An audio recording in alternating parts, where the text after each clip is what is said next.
Hi everyone, welcome to the 26th module of GKToday's Banking Awareness course.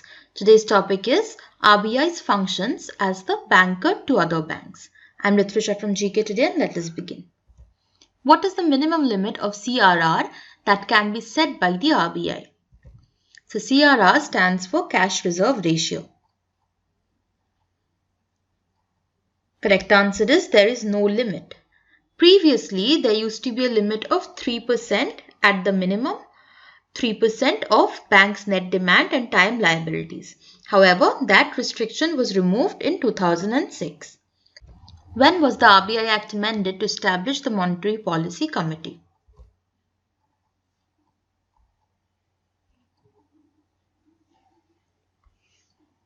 Correct answer is 2016. In 2016, the Government of India amended the RBI Act to establish the Monetary Policy Committee, which limited the role of RBI in setting interest rates. Where is the current account of all other banks maintained?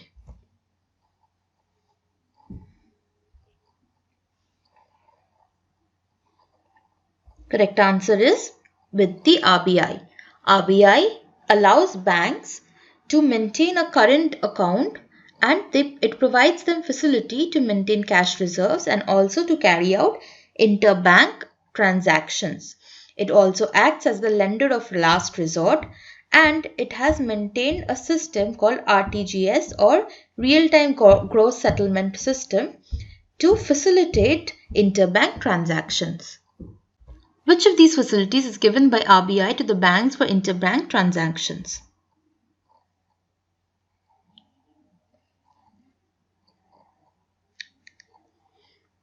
Correct answer is RTGS or real-time gross settlement system. This was in the news recently because the timing of it got extended by 1.5 hours. So previously RTGS transactions could happen till 4:30 p.m. Now it can happen till 6 p.m. and the final cutoff for interbank transaction is 7:45 p.m. All of this came into effect from 1st of June. And there are certain charges associated with RTGS. So between 8 a.m. and 11 a.m. it's free. From 11 a.m. to 1 p.m. it's rupees 2 and after 6 p.m. it is rupees 10.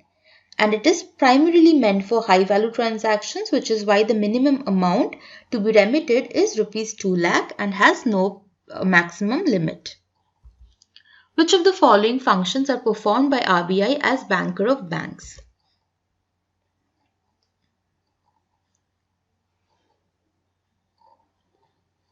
Correct answer is all of the above.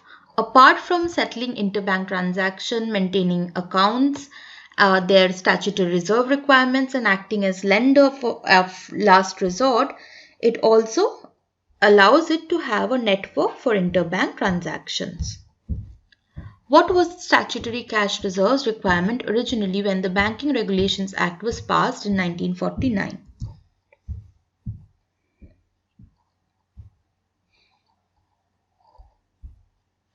Correct answer is 5% of demand liabilities and 2% of time liabilities. However, now it is a portion of the net demand and time liabilities. This function itself is why RBI is known as banker to banks. It provides banks with the facility of opening accounts with RBI.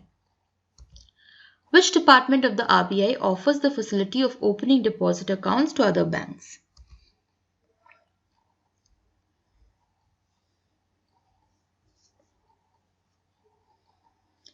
This is known as DAD or Deposit Accounts Department and it's present in every RBI regional offices. In what form the banks are required to maintain deposits with RBI under CRR?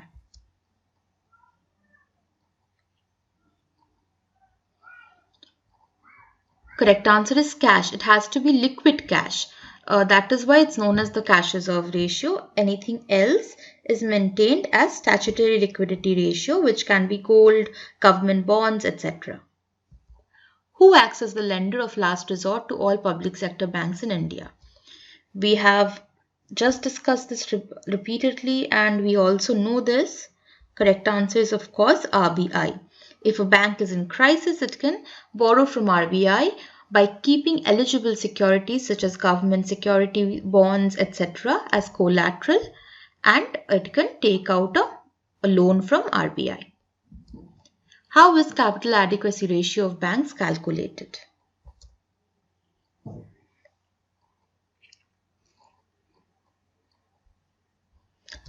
Correct answer is option C. So what is capital adequacy ratio? It is also known as capital to risk weighted assets ratio.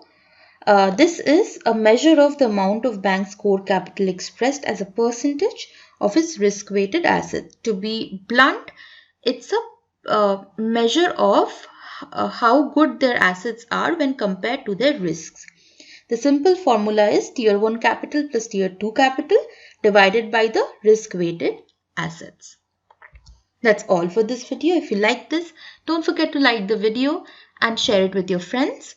Keep subscribing to GK Today for more such content. Until next time, goodbye and good luck.